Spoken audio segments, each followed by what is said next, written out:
What's up, everybody? My name is Edmund. I'm host of the show, and this is hardly edited thoughts that don't make it into the show. So welcome to the Intermission. This episode of the Intermission is brought to you by Grotto Network.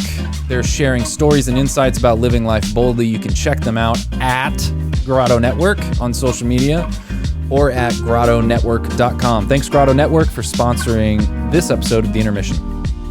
All right, guys, here's what I've been thinking about a lot recently. I've been thinking about feeling about feelings. That's right.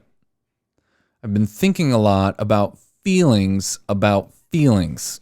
And, you know, it's taken me a long time to kind of come to this realization. And I don't know, you might have even heard this. This might be a thing that everyone knows, but I haven't like really felt it until recently and really understood it.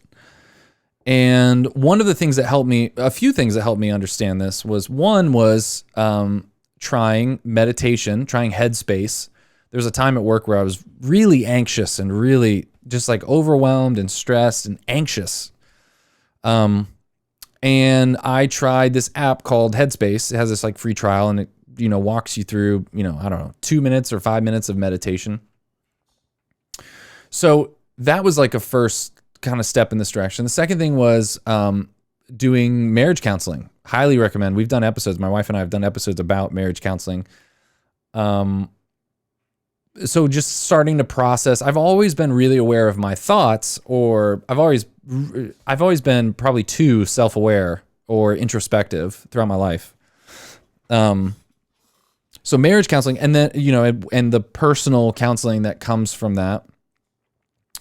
And then also Dr. Gregory Bottaro's book, The Mindful Catholic. A lot of those things. But anyways, I've just realized, and I wanted to share this with you, and it hasn't really made it into, maybe it's kind of made it into shows in small forms, but not this explicitly, maybe. I just want to explore this, is I wish I would have been told or understood at a younger age that a lot of the anxiety and fear and emotions, a lot of the challenges mentally or just in life come from feelings about feelings.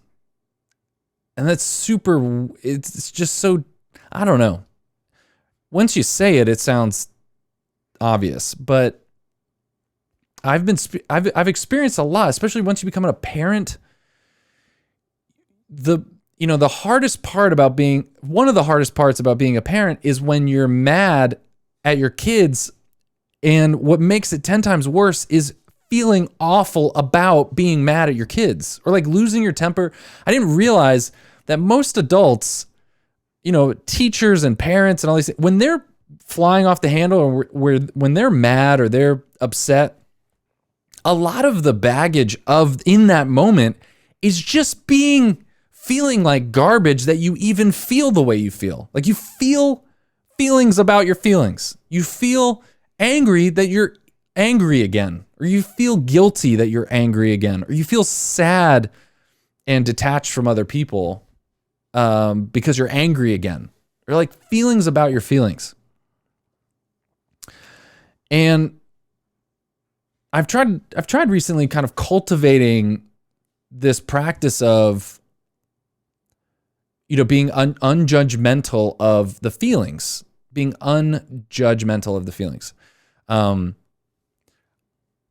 I have a lot of feels, man. I'm not as stereotypically, I guess, masculine in that way. Like I'm not the like, you know, I have emotions to donate to the local charity. I could donate some emotions. I have so many emotions, and I'm an external processor. I process things out loud, and maybe some of you relate to this, is you kind of always are having these emotions, but that can be a superpower. I think as I'm getting older, I'm realizing that if you have that is your superpower. It's your biggest weakness and your biggest strength, like feeling and intuiting and being connected with these powerful emotions. And as I've gotten older, and what I'm realizing recently, I don't have that stoic I mean, even Stoicism doesn't I mean, Stoicism values the passions. I think Stoicism a lot of times gets a bad rep for being like no emotions. But, I'm realizing more and more, again, I'm not the kind of emotionless man that never cries. I'm realizing more and more as I get older that a lot of the issues that I've faced or challenges I've faced have come from not separating myself from the judgment of my emotions. And that is a much more, I guess, traditionally masculine way to look at things, to have a feeling come up and to give it some time and some space.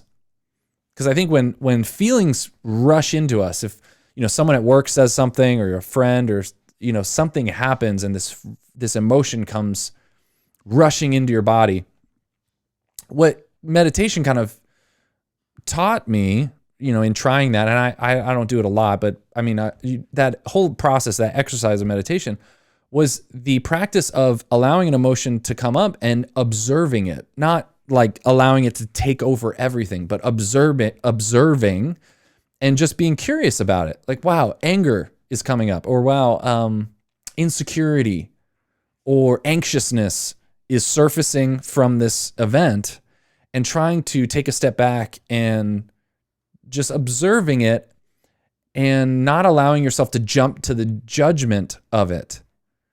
Because a lot of times I have a feeling, and then immediately I will feel guilty or anxious or insecure, or a lot of guilt and shame about feelings that I have.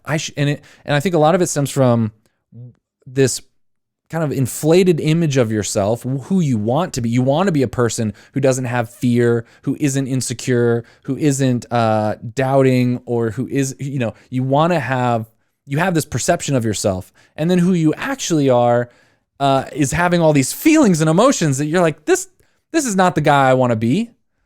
So you have the emotion of insecurity when someone else accomplishes something, or someone else is better at something, and you have these emotions, but then immediately what makes that emotion 10 times worse is the feeling about that feeling. You shouldn't be the type of person to have this feeling. You shouldn't be the type of person to fly off the handle at your kids. You shouldn't be the type of person to feel inadequate and insecure. And the only answer I've really found, I mean, if that's you, if you can resonate with that, I don't know, let's talk about that in the comments. The only thing that's really helped that, I mean, obviously for me, is prayer and trying to root my identity in not some infatuated version of myself, root my identity in my real purpose and meaning, which is that, my ultimate end is God, and that no act of my own achievement changes my identity of being like a good person, a person worth loving, that's lovable and good. So for me, prayer has been really huge. But then the second thing has been trying to just observe my feelings more and give them time. So instead of, a lot of times an emotion comes up and you're like, I need to do something about this emotion right now. Or you allow yourself to feel, you don't give yourself enough grace to say, this is just a bad day. Or this, you think I need to solve this stuff right now. So I've been trying to give myself a little more time to say, hey, you feel this way right now. Let's check back in tomorrow. Do you still feel that way tomorrow? Let's get some food in you. Let's get some coffee. Let's get some Topo Chico in you. And see how you feel tomorrow. So these are just some hardly edited thoughts about thinking about feeling about feelings. And maybe it helps you. If you resonate with this, maybe you can drop me a link in the or drop your thoughts in the comments. Have you struggled with that? Have you struggled with your thoughts about your feelings about your feelings? I don't know if that's way too meta, but this has been the Intermission. Thanks.